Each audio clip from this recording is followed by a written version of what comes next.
사도행전 말씀을 이제 시작합니다. 요한복음 21장에서 베드로에게 내가 나를 사랑하느냐 묻고 사명을 주시면서 내 양을 치라 하면서 이제 사도들의 이야기 사도행전으로 넘어갑니다. 낙심되어 있던 제자들을 예수님께서 다시 불러 모으셔서 그들에게 나타나시는데, 이 사도행전은 우리가 잘못 이해하면 사도들이 전했던 행적을 기록하는 책이다라고 해서 사도들의 그 행적을 그대로 기록한 책이라고 보시면 조금 잘못된 해석입니다. 그것도 맞는 이야기입니다. 분명히 사도들의 행적을 기록하고 있습니다. 사도들이 어떻게 전도했나, 그래서 우리도 열심히 전도하자, 이것이 사도행전의 목적이 아닙니다. 예수님이 자기 십자가를 지고 나를 따르라고 말씀하셨습니다. 제자들이 십자가를 지고 따르는 모습을 기록한 책으로 이 책을 보고 너희도 자기 십자가를 지고 나를 따르라, 그렇게 가르치는 책이 아니라는 것입니다. 여러분의 좀 혼란이 오게 되죠. 사도행전은 분명히 그런 건데 왜 그렇게 얘기하십니까? 라는 반문을 여러분은 하셔야 됩니다. 예수님이 이제는 내가 승천하니 이제 내가 하는 일을 너희가 하라고 당부하는 책이 아니라는 것입니다. 네, 우리는 그렇게 자꾸 생각을 합니다. 이제 승천하고 내가 없으니 내가 하던 일을 너희들이 해라, 이렇게 가르쳐주는 책이 아니냐라고 하는. 사도행전의 목적은 여전히 예수님이 사도들을 세워서 자신의 일을 해가시는 것이 사도행전의 중심 내용입니다. 이해하십니까? 자신의 일을 해가고 있는 거지 지금 제자들의 일을 이렇게 해가도록 하는 것이 아니라는 거예요.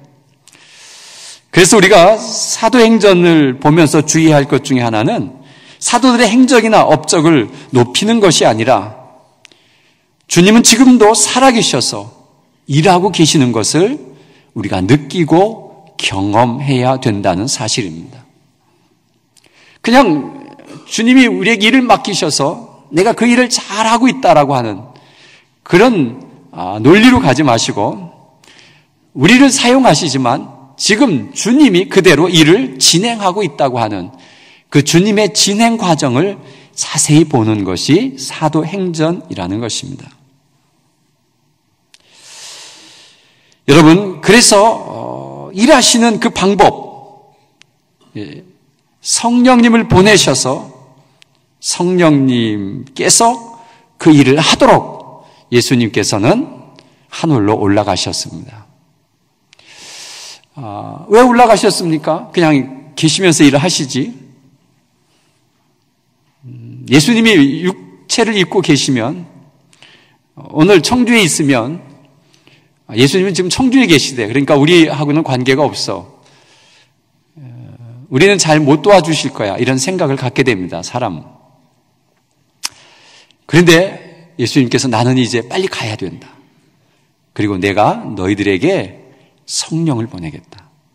그럼 이 성령은 보이지 않는 영이기 때문에 내가 오늘 여기 있지만 그 성령은 동시다발적으로 너희들 모두에게 갈 수 있다는 것이죠. 그러면서 예수님은 자신이 하시고자 하시는 일들을 지금 계속 진행해 가는 것을 사도행전을 통해서 우리는 그것을 느껴야 됩니다. 주님이 지금 일하고 계시네. 주님이 오셨네. 주님이 우리와 함께 하시네. 이런 것들을 느끼고 체험하는 것이 사도행전의 목적입니다.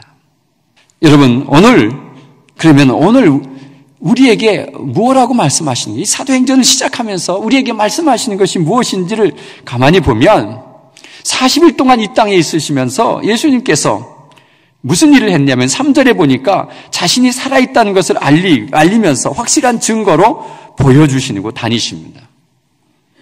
40일 동안 많은 제자들에게 나타나고 믿지 않는 도마에게는 와서 만져봐라 이렇게 얘기하고, 그리고 예수님이 거짓말인 거 아니야?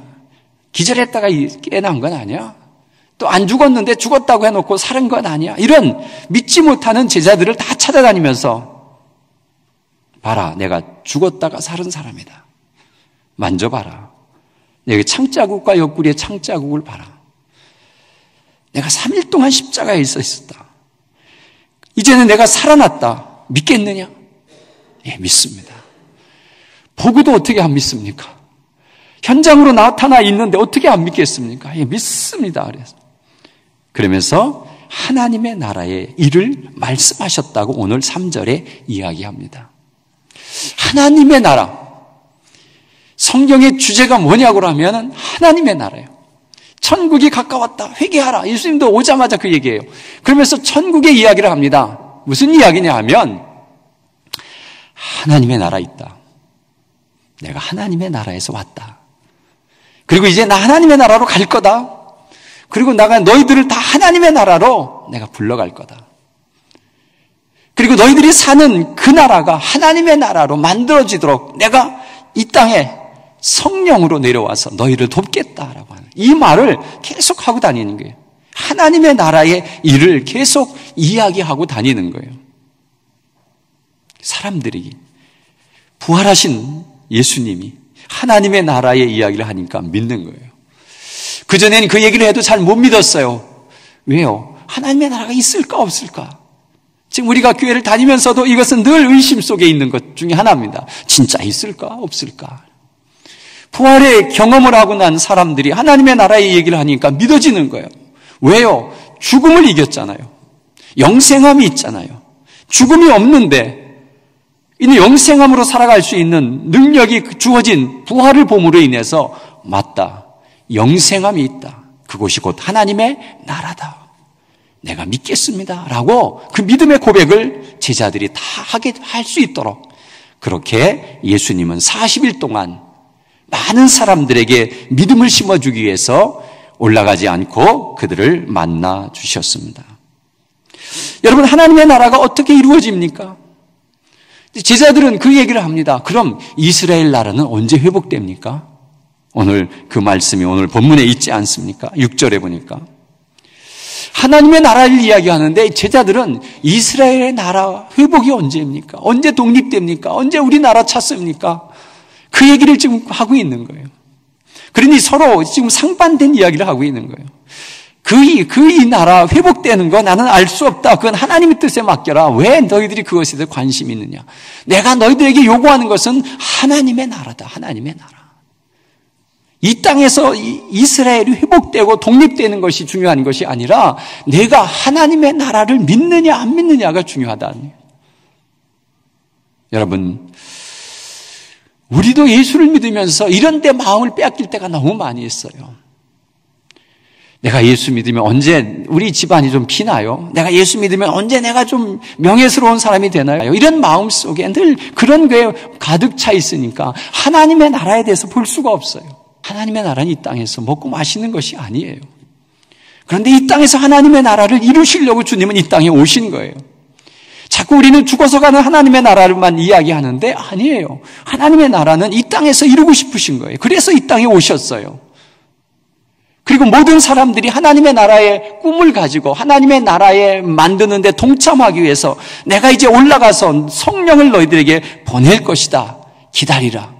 내가 약속한 것을 기다리라고 그렇게 말씀하고 있습니다. 예, 약속한 것이 있다. 너희들이 기다리라. 제발 흩어지지 마라.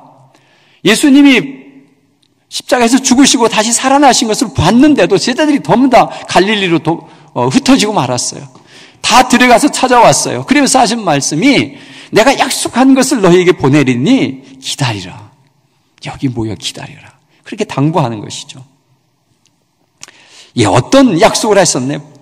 누가복음 24장 49절에 보면 볼지어다 내가 내 아버지께서 약속하신 것을 너희에게 보내리니 너희는 위로부터 능력으로 입혀질 때까지 이 성에 머무르라 하시니라. 약속하신 것을 보내겠다라는 것입니다. 또 요한복음 15장 26절에 보면 내가 아버지께로부터 너희에게 보낼 보혜사 곧 아버지께로부터 나오시는 진리의 성령이 오실 때에 그가 나를 증언할 것이오라고. 진리의 성령을 보혜사라고 하면서 아버지께로부터 너희들에게 보내겠다. 그 약속을 좀 기다려라. 그분을 내가 보내겠다. 내가 빨리 올라가서 그분을 보낼 텐데 그분이 오기를 너희들이 좀 기다리고 있으면 좋겠다. 흩어지지 말라. 그 얘기를 당부하는 것입니다. 여러분, 성령이 오시도록 기다려야 됩니다. 내가 무슨 일을 하든지 성령께서 나와 함께 하기를 기다려야 됩니다. 내가 먼저 일을 저지르면 안 됩니다. 그래서 우리는 기도하고 성령께서 나를 어떻게 이끌어 가신가를 밝히 보고 그대로 이끌어 가는 것, 이것을 우리가 해야 할 일입니다. 그러면서 두 번째는 뭐라고 하느냐면 성령으로 세례를 받으라고 5절에 말씀하고 있습니다. 여러분, 세례라고 하는 의미는 내가 죽고 내가 거듭나는 것을, 깨끗하고 다시 살아나는 것을 세례라고 하는 것입니다. 그럼 성령 세례는 뭐냐? 내가 나의 모든 것들은 다 십자가에 못 박아버리고 영으로 내가 거듭나는 것을 성령 세례라고 하는 것입니다.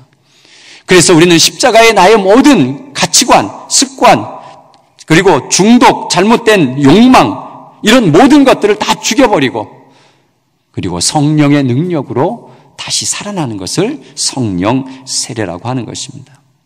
마치 어린아이처럼 순전함으로 내가 거듭나야 됩니다. 내가 그전에 생각하던 이런 모든 것들을 다 내려놓고 성령님께서 하시라면 하겠습니다. 성령님께서 시키는 대로 하겠습니다. 내 생각을 다 내려놓겠습니다. 이렇게 순전한 어린아이와 같은 마음으로 변하는 것이 성령 세례를 통해서 거듭남의 역사입니다. 그리고 나서 신령한 젖을 사모해야 됩니다. 이것은 성령 세례를 받는 것, 그래서 신령한 것으로 내가 더딥혀지는 것, 그것을 말하고 있습니다. 성령 충만, 성령의 기름 부으심, 성령의 임하심, 이건 다 같은 이야기입니다. 그래서 우리는 약속한 것을 기다리고 우리가 성령의 세례를 받고 우리의 옛 과거나 우리의 못된 모든 것들은 다 십자가에 못 박아버리고 순수한 마음으로 성령의 능력으로 우리가 거듭나 있는 상태를 말하고 있습니다. 그때 예수님께서 뭐라고 또 당부하시냐면 세 번째로 내 증인이 되라고 8절에 말씀하고 있습니다. 여러분, 증인이 된다는 것은 그 사건을 체험했거나 보았거나 잘 알 때 증인을 쓸 수가 있습니다. 증인이 되라고 했는데 여러분, 증인 쓸 수 있습니까? 무슨 증인이 되라고 하는 것입니까? 누구의 증인이 되라고 하는 것입니까? 그것은 예수 그리스도의 증인이 되어달라고 하는 부탁인데 예수님에 대해서 잘 아십니까? 예수님이 죽었다 사신 걸 보셨습니까? 예수님이 그렇게 하나님의 나라를 이야기했던 것들을 직접 듣고 체험하셨습니까? 그런데 우리가 어떻게 증인이 됩니까? 본 것도 없고 내가 그 시대에 살았지도 않았는데 예수 그리스도의 증인이 되어달라고 부탁하는 그 증인, 어떻게 우리에게 자격이 있습니까? 우리는 자격 없습니다. 증인이 되어야 할 자격이 아무것도 갖추어 있지 않습니다. 누가 증인이 될까요? 우리 보고 증인이 되어달라고 부탁하셨는데 우리는 증인의 자격이 없어요. 그래서 내가 증인 쓰려고 하지 마라.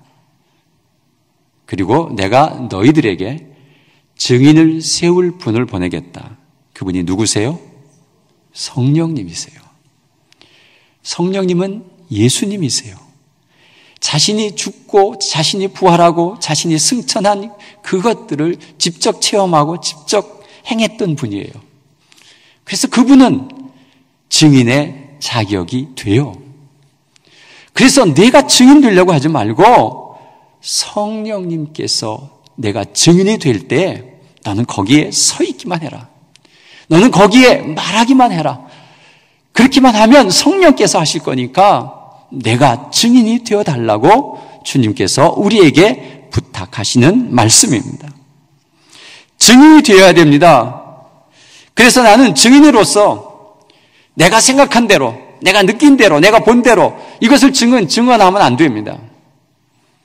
그것은 내 사고고 내 이야기고 내가 본 것입니다. 그래서 올바른 증인이 될 수 없습니다. 그러나 내 안에 계신 성령님께서 나를 대신해서 말하게 하시고 생각나게 하시고 느끼게 하시면서 증인으로 우리를 세워주신다는 사실입니다. 여러분, 우리는 이런 것을 믿고 증인의 자세가 되려고 노력하지만 우리의 노력으로 안 돼요. 그래서 성령님을 사모해야 되고, 성령님 내게 오셔서 예수 그리스도를 증언해 주십시오라고 고백할 수 있는 그런 믿음이 우리에게 있어야 됩니다. 여러분, 증인은 선서를 하고 말을 합니다. 그러나 성령께서는 우리에게 말하는 증인보다도 너희들의 삶 속에서 많은 사람들이 보고 저 사람은 예수 믿는 사람 같아 라고 하는 그런 증인이 되어달라고 우리에게 말씀하고 있습니다. 우리는 성령에 감동되지 않고 함부로 말하면 안 됩니다. 그리고 자신의 생각과 가치관을 자꾸만 이야기하면 안 됩니다. 성령에 감동된 삶을 살아가는, 이제 나의 옛 과거는 다 죽어버리고 내가 성령의 은혜로 다시 살았다면 여러분 늘 마음속에 기쁨이 넘칩니다. 그러니까 성령이 충만하고 성령의 은혜가 충만한 자의 상태를 지금 제가 이야기하고 있습니다. 성령이 충만한 자는 말을 함부로 하지 않습니다. 욕 같은 거를 잘 하지 않습니다. 그리고 생각과 가치관이 다릅니다. 예전에 했던 생각이 바뀌어 버렸어요. 가치관도 바뀌었어요. 예전엔 돈이면 최고인 줄 알고 돈만 하고 살았는데 돈이 하잘것없는 것이다라고 하는 것으로 느껴지고 그것에서 생각에서 벗어나오고 돈 때문에 나의 인격을 팔고 나의 자존심을 파는 일은 하지 않습니다. 그리고 나의 삶의 목적이 달라졌어요. 예전에는 내가 멋지게 성공해서 멋진 집 짓고 멋지게 사람들에게 폼나게 살아보는 것이 나의 목적이었다. 그 높은 자리에 올라가서 떵떵거리고 사람을 지시하고 살아가는 그 삶을 살고 싶다. 아니면 공부를 많이 해서 많은 사람들에게 존경을 받고 사람들을 가르치고 그 사람들을 깨우치는 일을 하고 싶었던 그런 삶의 목적이 완전히 바뀌어 버린다는 사실입니다. 어떻게 바뀔까요? 내가 가지고 있는 달란트와 내가 가지고 있는 모든 것을 사용해서 어떻게 하나님 앞에 영광을 돌리며 성령의 지시하심 따라 내가 살아갈 것인가에 대해서 그렇게 삶이 바뀌어졌다는 사실입니다. 목적이 바뀌어버렸어요.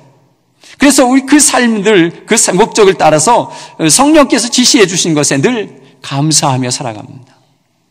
성령에 충만한 사람은 작은 것에 감사합니다. 그리고 늘 기도하며 교제합니다. 말씀에 은혜가 있습니다. 그런데 놀라운 것은 삶이 행복합니다. 행복해요. 교회 봉사가 즐겁습니다. 그 행복함이 여러분 나를 보고 있는 사람들에게 전달된다는 사실입니다. 내 남편에게 보여집니다. 당신은 뭔데 그렇게 행복해? 라고 묻습니다. 친구들이 묻습니다. 너는 맨날 뭐가 그렇게 행복하냐? 라고 묻습니다. 여러분 그런 것이 증언자입니다. 그런 사람이 증인입니다. 그래서 우리가 증인의 삶을 사는 것은 성령께서 능력을 주셔서 살아갑니다. 그렇게 산다는 것이 쉬운 일이 아니에요. 가치관을 바꾼다는 게 쉬운 일이 아니에요. 내 삶의 목적을 바꾼다는 것이 쉬운 일이 아니에요. 우리는 너무 욕심이 많아서 하고 싶은 건 너무 많고 가지고 싶은 것이 너무 많아서 그건 못 내려놓습니다. 그러나 성령이 내게 오시면 그것이 얼마나 하잘것없는 것인가를 깨닫고 사도 바울의 고백처럼 나는 분토처럼 버렸다. 똥처럼 생각한다라고. 그러면서 자신의 삶의 목적을 바꿔내는 그런 놀라운 은혜가 되어진다는 사실입니다. 놀라운 것은 늘 기쁘고 감사하고 행복한 삶을 살아가는 그 모습을 보면서 많은 사람들이 저 사람은 진짜 예수 믿는 사람이네 라고 이야기합니다. 이것이 증인의 삶입니다. 오늘 말씀처럼 1장 8절의 말씀처럼 땅끝까지 가라 그런 이야기가 아닙니다. 그것은 제자들에게 하는 얘기예요.